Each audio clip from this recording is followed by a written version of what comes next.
औज़ुबिल्लाहिमिनश्शैतानिर्रजीम बिस्मिल्लाहिर्रहमानिर्रहीम। अस्सलाम वालेकुम स्टूडेंट्स, मेरा नाम मोहम्मद उबैद है और मैं पंजाब कॉलेज में लेक्चरर हूँ। पिछले 5 साल से कंप्यूटर का सब्जेक्ट जो है वो मैं पढ़ा रहा हूँ और आप लोगों को जो सब्जेक्ट मैं पढ़ाऊँगा वो है C++।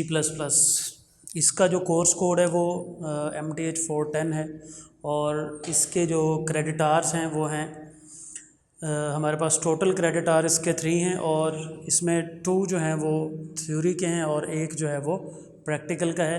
तो इसके टोटल मार्क्स जो हैं वो हमारे पास 60 जो हैं वो बनते हैं। तो हम लोग सबसे पहले इसके इंट्रोडक्शन के ऊपर आते हैं कि इंट्रोडक्शन जो है वो हमारे पास क्या है। तो सबसे पहले इंट्रोडक्शन हमारे पास आता है ऑपरेटिंग सिस्टम क्या होता है। उसके बाद फिर प्रोग्राम है, उसके एडवांटेजेस हैं कंप्यूटर प्रोग्राम के। उसके बाद फिर प्रोग्रामिंग लैंग्वेज है, फिर एल्गोरिदम है, फ्लो चार्ट है एंड सो ऑन। इसी तरीके से प्रोग्रामिंग लैंग्वेज को फर्दर डिवाइड किया हुआ है और फिर आगे source code, object code, language processors के बारे में बताया हुआ है। तो हम लोग ये जो आज का लेक्चर है ये बेसिकली इंट्रोडक्शन या इंट्रोडक्टरी लेक्चर है, जिसके अंदर हम लोग ये देखेंगे कि बेसिकली C++ होती क्या है या कोई भी लैंग्वेज है तो वो होती क्या है और हमारे पास high level languages, low level languages क्या क्या होती हैं। तो इनको हम लोग शुरू करने से पहले हम लोग ऑपरेटिंग सिस्टम की एक छोटी सी डेफिनेशन है उसको हम लोग पढ़ते हैं कि ऑपरेटिंग सिस्टम क्या होता है। तो हम लोग जो अपने कंप्यूटर्स पे विंडो यूज़ करते हैं, लाइक विंडो 7 है, विंडो 8 है या हम लोग डॉस यूज़ करते हैं, तो these are the operating system. Operating system का फंक्शन क्या होता है, इसने जो आपके कंप्यूटर पे सॉफ्टवेयर इंस्टॉल्स हैं उनको मैनेज करना होता है और जो आपके कंप्यूटर पे हार्डवेयर इंस्टॉल है, लाइक मेमोरी है, आपके सिस्टम में हार्ड ड्राइव है, प्रोसेसर है, इनको भी मैनेज करना होता है। तो नेक्स्ट जो है वो आगे प्रोग्राम की डेफिनेशन जो है ये क्या होगी, प्रोग्राम हम किसको कहते हैं और एडवांटेजेस क्या हैं कंप्यूटर प्रोग्राम के। तो प्रोग्राम की डेफिनेशन हम लोग ये करते होते हैं कि हमारे पास सेट ऑफ इंस्ट्रक्शंस होती हैं जो हम कंप्यूटर को देते हैं उससे कोई भी प्रॉब्लम सॉल्व करवाने के लिए, तो उसको हम लोग जो है वो प्रोग्राम कहेंगे। तो इसकी डेफिनेशन हम लोग कहेंगे कि a set of instructions given to the computer to solve a problem is called the program. अब हम लोग प्रोग्राम कंप्यूटर में यूज़ क्यों करते हैं, उसकी रीज़न क्या है, वजह क्या है। तो बाज़ दफ़ा कुछ काम ऐसे होते हैं जो हमने रिपीट करने होते हैं, तो उन कामों को हम लोग रिपीट करने के लिए अगर हम लोग वही काम जो है वो अगर किसी ह्यूमन बीइंग से करवाएं तो वो टफ़ हो जाता है, और अगर हम लोग वही काम कंप्यूटर से करवाएं तो चाहे जितनी दफ़ा मर्ज़ी करवा लें तो उस काम की एक्यूरेसी जो है वो सेम रहती है। अगर वही काम एक इंसान करता है तो आफ्टर सम प्रोसेसेस वो क्या करता है, वो गलतियां करना शुरू कर देता है। तो लेकिन कंप्यूटर की एक्यूरेसी अगर आप चाहे उससे वही काम 1000 दफ़ा करवा लें तो उसकी एक्यूरेसी जो है वो सेम रहती है। अब यही इसका फ़ायदा है, एडवांटेजेस इसका यही है कि हम लोग वही काम कंप्यूटर से बार बार करवा सकते हैं, ठीक है, और क्विकली करवा सकते हैं then human beings.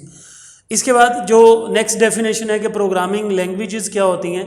Programming languages basically a set of words, symbols that are used to write a computer program is called programming language. हर लैंग्वेज के लिए कुछ मतलब सिंबल्स होते हैं, कुछ हमारे पास वर्ड्स होते हैं जिनको मिलाकर हम लोग जो है वो किसी भी लैंग्वेज में कोई भी प्रोग्राम जो है उसको राइट करते हैं। तो सेम इसी तरीके से किसी भी लैंग्वेज में प्रोग्राम को राइट करने के लिए हमें कुछ रूल्स को फॉलो करना पड़ता है। जो रूल्स उसके होते हैं उसको हम लोग बेसिकली बोलते हैं सिंटैक्स,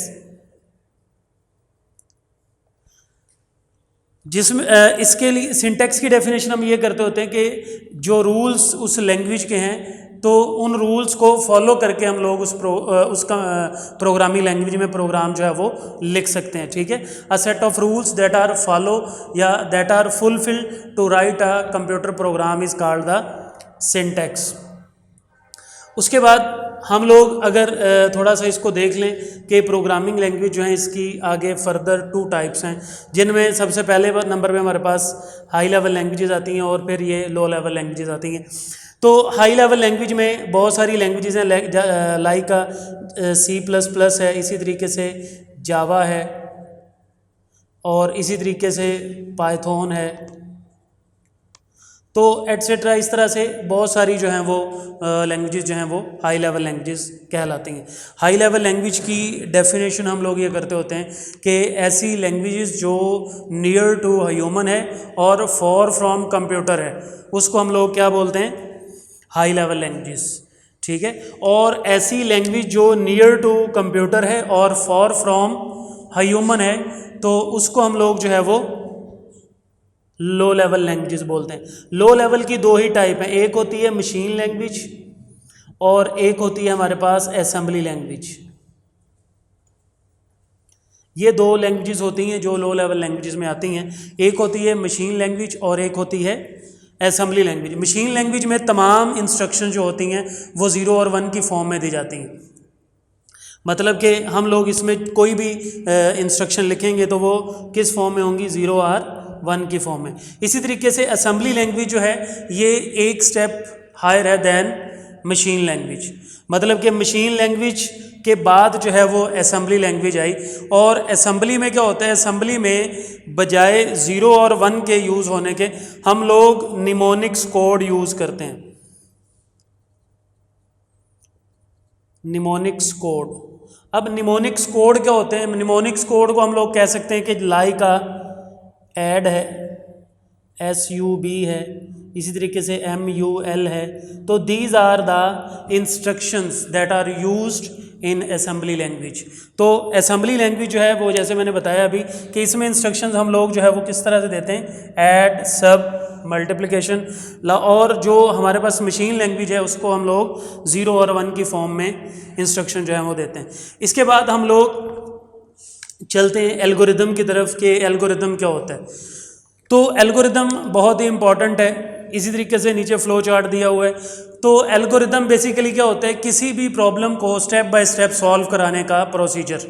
मतलब हम इसकी डेफिनेशन क्या करेंगे कि algorithm is a step by step algorithm is a step by step procedure to solve a problem. किसी भी प्रॉब्लम को सॉल्व करने के लिए हम लोग क्या करते हैं, उस प्रॉब्लम के हिस्से बना लेते हैं और फिर बारी बारी एक एक हिस्से को हम लोग सॉल्व करते जाते हैं, जिससे हमारा प्रॉब्लम जो है वो इजीली सॉल्व हो जाता है। इसी तरीके से नेक्स्ट हमारे पास है आगे फ्लो चार्ट। फ्लो चार्ट क्या होता है, flow chart basically pictorial form होती है किसकी, एल्गोरिदम की। मतलब हम इसकी डेफिनेशन ये लिख सकते हैं कि it is a pictorial form of algorithm, या हम लोग इसको ये भी कह सकते हैं कि it is a graphical representation of N algorithm. ये ग्राफिकल रिप्रेजेंटेशन भी हो सकती है। एल्गोरिदम को हम लोग सिंपल लाइक लैंग्वेज में लिखते हैं, जैसे आम तौर पर हम लोग लैंग्वेज जो है वो जैसे ABC है उसमें ही हम लोग इसको लिखते हैं और फिर हम लोग क्या करते हैं, उसी की डायाग्राम बना लेते हैं। हम लोग एक एग्जांपल ले लेते हैं यहाँ पे, फॉर एग्जांपल के दो नंबर्स हैं, उनको हमने जमा करना है। तो उसके लिए हम लोग एल्गोरिदम क्या बनाएंगे, सबसे पहले नंबर पे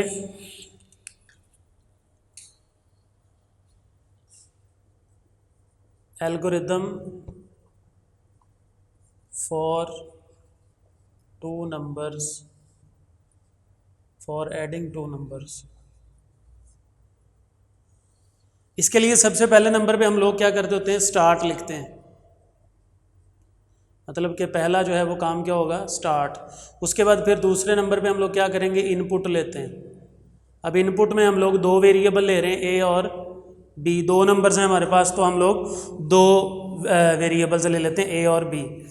इसके बाद फिर तीसरे नंबर पे क्या होगा, प्रोसेस होगा। फिर तीसरे नंबर पे हम एक और वेरिएबल ले लेते हैं जिसमें हमने इनको जमा करना है, A + B, जिसे हम लोग कह सकते हैं कि ये एक प्रोसेस हो रहा है। इसके बाद जो हमारे पास चौथा नंबर होगा उसमें हम लोग जो है वो इसको प्रिंट करवा देते हैं, प्रिंट सम। और 5वें नंबर पे हम लोग इसको एंड कर देते हैं। मतलब सबसे पहले स्टार्ट, उसके बाद फिर इनपुट ली ए और बी, फिर हमने क्या किया, प्रोसेस किया, दोनों को जमा किया और तीसरे वेरिएबल के अंदर हमने उसको स्टोर करवा दिया। चौथे नंबर पे हमने क्या किया कि प्रिंट किया उस सम को, और पांचवें नंबर पे हमने क्या किया, एंड कर दिया। तो ये जो हमने लिखा है ये क्या है, ये बेसिकली एल्गोरिदम है दो नंबर्स को जमा करने का। अब हम लोग अगर इसकी फैक्टोरियल फॉर्म पे चले जाएं, मतलब हम इसको अगर चाहें कि ये हमारे पास फ्लो चार्ट इसका किस तरह से बनेगा, तो फ्लो चार्ट बनाने के लिए हम लोग सबसे पहले नंबर पे क्या करेंगे, ये एक एरो लगाते हैं। सबसे पहले नंबर पे हम लोग स्टार्ट करते होते हैं, स्टार्ट, उसके बाद फिर आगे हमारे पास इनपुट है ए और बी की, तो इनपुट के लिए हम लोग ये वाला सिंबल यूज़ करते हैं,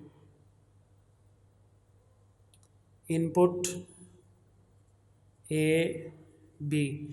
और फिर इसके बाद फिर हम सम करते हैं, तो सम के लिए भी हम लोग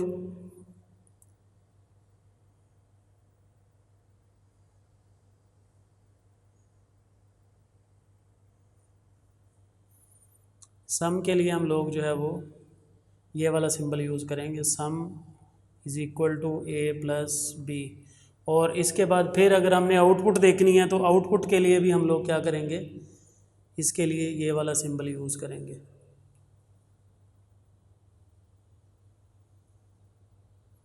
प्रिंट और उसके बाद सम, और फिर हम लोग जो है वो एंड कर देते हैं।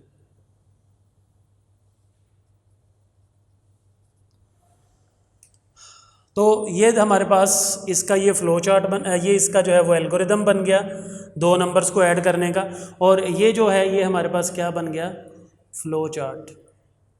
मतलब दो नंबर्स को ऐड करने के लिए हमने ये इसका फ्लो चार्ट बना दिया। अब ये हमारे पास क्या है, इसको हम लोग सीडो कोड भी कह सकते हैं। इसको जो है वो हम लोग सीडो कोड भी कहते हैं, मतलब जिस लैंग्वेज में एल्गोरिदम लिखा जाता है that is called the SIDO code. और उसके बाद फ्लो चार्ट क्या है, फ्लो चार्ट बेसिकली होता है हमारे पास कि हम लोग जो है वो उसी एल्गोरिदम की अगर पिक्टोरियल फॉर्म बना लेते हैं तो वो हमारे पास क्या बन जाती है, फ्लो चार्ट। फ्लो चार्ट और एल्गोरिदम को बनाने की रीज़न ये होती है कि हम जो है वो फ्लो चार्ट और एल्गोरिदम से अंदाज़ा लगा सकते कि हमारे प्रोग्राम की इनपुट क्या है, हमारे प्रोग्राम में प्रोसेसिंग कहाँ पे हो रही है, और हमारे प्रोग्राम के अंदर जो है वो इसका फ्लो किस साइड से शुरू होके किस साइड पे जा रहा है। तो इस वजह से ये हम लोग जो है वो एल्गोरिदम और फ्लो चार्ट का इस्तेमाल करते हैं अपने प्रोग्राम के अंदर, उसको बेहतर अंडरस्टैंड करवाने के लिए, उसको ज़्यादा अच्छे तरीके से समझने के लिए। तो this is called the algorithm and flow chart. इसके बाद नेक्स्ट हम लोग देखते हैं, हमारे पास है सोर्स कोड क्या होता है और ऑब्जेक्ट कोड क्या होता है। सोर्स कोड हम लोग किसको कहते हैं, सोर्स कोड में हम ये कह देते हैं कि जी सोर्स कोड जो प्रोग्राम हाई लेवल लैंग्वेज में लिखा जाता है that is called the source code. ऐसा प्रोग्राम जो हाई लेवल लैंग्वेज में लिखा जाए हम उसको क्या कहते हैं, source code. A program which is written in a high level language या a program that is written in a high level language is called the source code. और ऑब्जेक्ट कोड क्या होता है, ऑब्जेक्ट कोड जो है वो हमारे पास होता है कि वो प्रोग्राम जो मशीन लैंग्वेज में लिखा जाए, ऐसा कोड जो मशीन लैंग्वेज में लिखा जाए that is called the object code. अब हम लोग देखेंगे कि जो हम लोग C++ में कोडिंग करेंगे वो हमारी होगी सोर्स कोड, और जब कंपाइलर के ज़रिए हम उसे कंपाइल करके 0 और 1 की फॉर्म में चेंज करेंगे that is called the object code. इसके बाद लैंग्वेज प्रोसेसर की तरफ चलते हैं कि लैंग्वेज प्रोसेसर क्या होते हैं। Language processors basically language translators होते हैं जिनको हम लोग इस्तेमाल करते हैं लैंग्वेज को ट्रांसलेट करने के लिए। मिसाल के तौर पर ये तीनों ही ट्रांसलेटर हैं, कंपाइलर है, इंटरप्रेटर है और असेंबलर है, लेकिन तीनों का काम डिफरेंट है। कंपाइलर का काम और है, इसी तरह से इंटरप्रेटर का काम और है, और असेंबलर का काम जो है वो और है। कंपाइलर जो है वो इसका काम ये होता है कि ये प्रोग्राम को एक ही टाइम में एट द सेम टाइम ये पूरे प्रोग्राम को 0 1 में कन्वर्ट कर देता है। मतलब कि ये कंपाइलर जो होता है ये पूरे प्रोग्राम को एज अ होल एक ही टाइम में ये मशीन कोड के अंदर कन्वर्ट कर देता है। इंटरप्रेटर क्या करता है, इंटरप्रेटर जो होता है ये एक एक लाइन को कन्वर्ट करता है, एक एक लाइन को ये मशीन कोड में कन्वर्ट करता है। अगर हमारी प्रीवियस लाइन में कोई एरर है तो ये नेक्स्ट लाइन पे नहीं जाएगा जब तक वो प्रीवियस लाइन वाली जो एरर है उसको रिमूव नहीं कर दिया जाता। लेकिन कंपाइलर में क्या होता है, कंपाइलर में हमें एरर्स का पता लास्ट पे चलता है जब हमारा पूरा प्रोग्राम कंपाइल हो चुका होता है। ठीक है, इस वजह से हम ये कह देते होते हैं कि कंपाइलर जो है ये ज़्यादा फास्ट है, एट अ टाइम ये पूरे के पूरे प्रोग्राम को मशीन कोड में चेंज कर देता है। बट इंटरप्रेटर जो है ये स्लो है बिकॉज ये एक एक लाइन को मशीन कोड में चेंज करता है। ठीक है, उसके बाद नेक्स्ट आगे हमारे पास आता है असेंबलर। असेंबलर ये ट्रांसलेटर का काम क्या है, ये ट्रांसलेटर सिर्फ जो हमने यहाँ पे असेंबली लैंग्वेज पढ़ी थी उसको मशीन कोड में ट्रांसलेट करने के लिए इस्तेमाल होता है। तो assembler is a translator that is use to convert assembly language program into machine code. So ये जो था ये लैंग्वेज प्रोसेसर्स थे जिनको अभी हमने रीड किया। इसके बाद कोर्स का जो हम लोग थोड़ा सा ये लेक्चर का ओवरव्यू कर लेते हैं कि आज हम लोगों ने क्या रीड किया है। सबसे पहले हमने ऑपरेटिंग सिस्टम का इंट्रोडक्शन किया कि ऑपरेटिंग सिस्टम जो है वो क्या होता है। ऑपरेटिंग सिस्टम को हमने देखा कि ये बेसिकली जो हम लोग विंडोज़ यूज़ करते हैं उसको कहते हैं। अब विंडोज़ का काम क्या होता है, हमारे जो काम कंप्यूटर पर हो रहे होते हैं उनको कंट्रोल और मैनेज करना होता है उसने। उसके बाद फिर हमने देखा प्रोग्राम क्या होता है। प्रोग्राम में हमने ये देखा कि सेट ऑफ इंस्ट्रक्शंस होती हैं जो कंप्यूटर को दी जाती हैं उससे कोई भी पर्टिकुलर प्रॉब्लम को सॉल्व करवाने के लिए।